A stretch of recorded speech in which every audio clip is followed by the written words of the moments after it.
Radhe Radhe. Valentine day special. Valentine day के लिए हमारे देश में एक अजीब तूफान वैलेंटाइन डे आने से पहले शुरू हो जाता है। वैलेंटाइन डे वाले दिन चलता रहता है। एक वर्ग है जो ये मानता है कि ये त्यौहार हमारा नहीं है, इसको हम लोग अंधानुकरण करके मना रहे हैं। और एक वर्ग है, उसे इस बात से कोई मतलब नहीं है, वो प्रेम प्रतिज्ञा करने का या प्रेम निवेदन करने का एक बहाना मानता है वैलेंटाइन डे को। दोनों पक्षों को ये बात नहीं पता है कि प्रेम निवेदन भारत में पुराणों में जाने कब से वर्णित है और हमारे यहाँ बहुत ही अच्छे ढंग से और बहुत ही सुसंस्कृत और सभ्य ढंग से चला आ रहा है।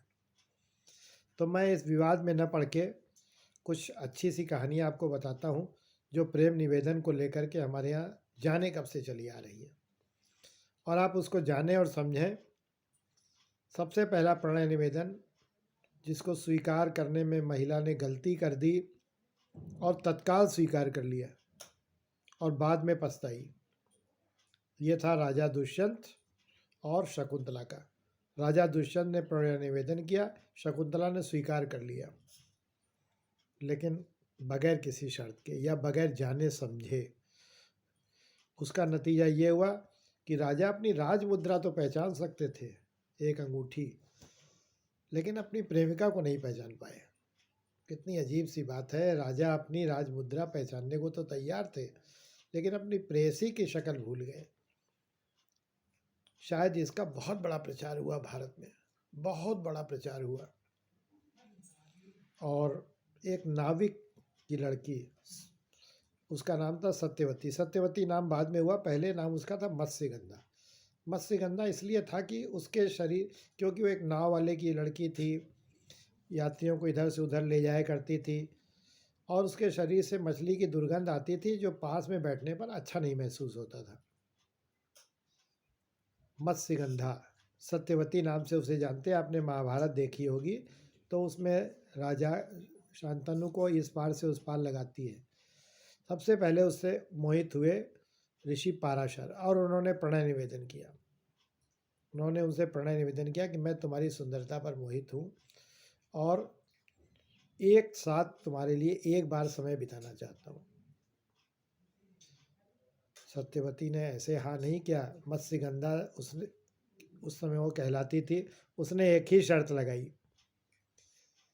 कि मुझे अपने तपोबल से आशीर्वाद दीजिए कि मेरे शरीर से मछली की गंध सदा के लिए समाप्त हो जाए। अब मैं बिल्कुल पक्का नहीं हूँ, शायद उन्होंने ये कहा था कि योजन भर तक जाओ, तुम्हें मत्स्यगंधा की नहीं, अब मछली की गंध नहीं आएगी तुम्हारे शरीर से। तो बाद में उसका नाम योजन गंधा अथ या शायद सत्यवती बाद में हो गया। बहरहाल उसकी शर्त उन्होंने मान ली। इसके बाद उन्होंने उसके प्रणय निवेदन को स्वीकार किया पाराशर जी के। पाराशर जी ने केवल एक साथ उनके एक बार उसके साथ रहे। इसके बाद वो तप करने के लिए चले गए और सत्यवती भी अपना अक्षत यमुना हो गई। दूसरी बार उस पर मुग्ध हुए शांतनु जी। देखिए, एक नाविक की लड़की है, लेकिन उसको अपने अधिकारों के बारे में ठीक से पता है।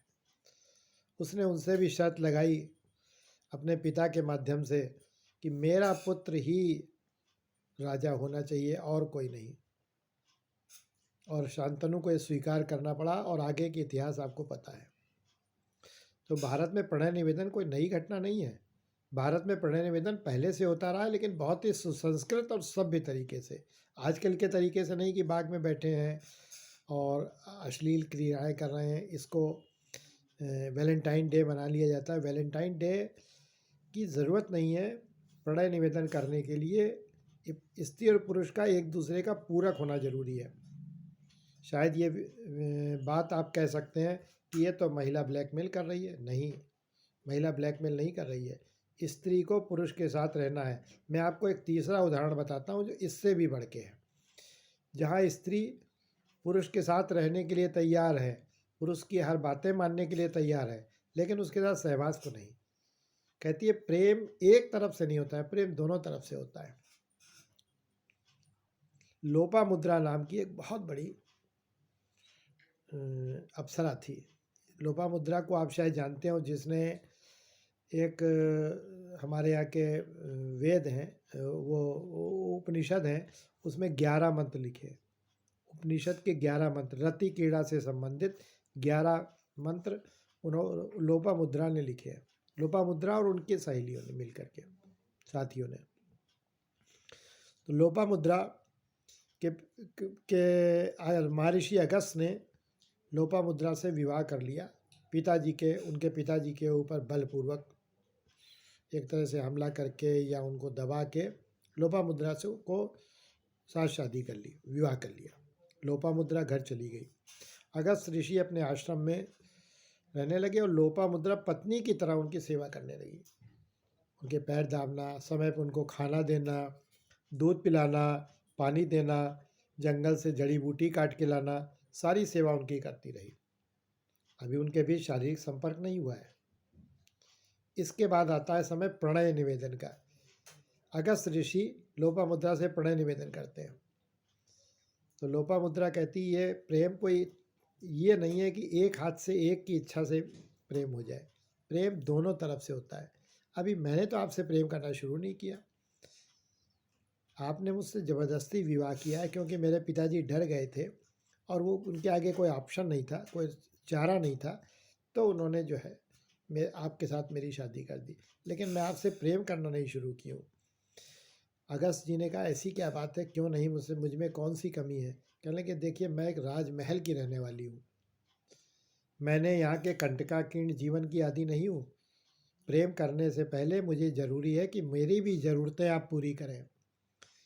अगर आप नहीं कर सकते तो आपको प्रेम करने का तो कम से कम अधिकार नहीं है, पत्नी मैं आपकी हूँ। अगस्त जी ने उनकी शर्त को माना। अगस्त जी ने कहा कि लेकिन मेरा तप तो ख़त्म हो जाएगा। कहने लगे किसने कहा कि प्रेम करने से तप खत्म होता है।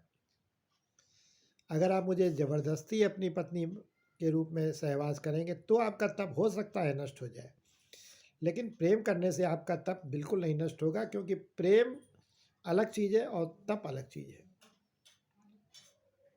बहुत से तपस्वी शादीशुदा होते थे। तो अधिकार आपका जब बनता है जब मैं हाँ करूँगी उस दिन, अन्यथा आपका तपोबल हो सकता है क्षीण हो जाए। अगस्त मुनि की समझ में आ गया और वो उसी वक्त धन कमाने के रास्ते के लिए निकल गए। इसको कहते हैं प्रणय निवेदन का सही रूप। अभी भारतीयों को ये सीखना बाकी है और वो जान सकते हैं। बहुत से भारतीय जानते हैं, कुछ नहीं जानते हैं। उनको ज़रूरी है कि ये सब कथाएं सुने और जानें और हमारे भारत की महान परंपरा को समझें। राधे राधे।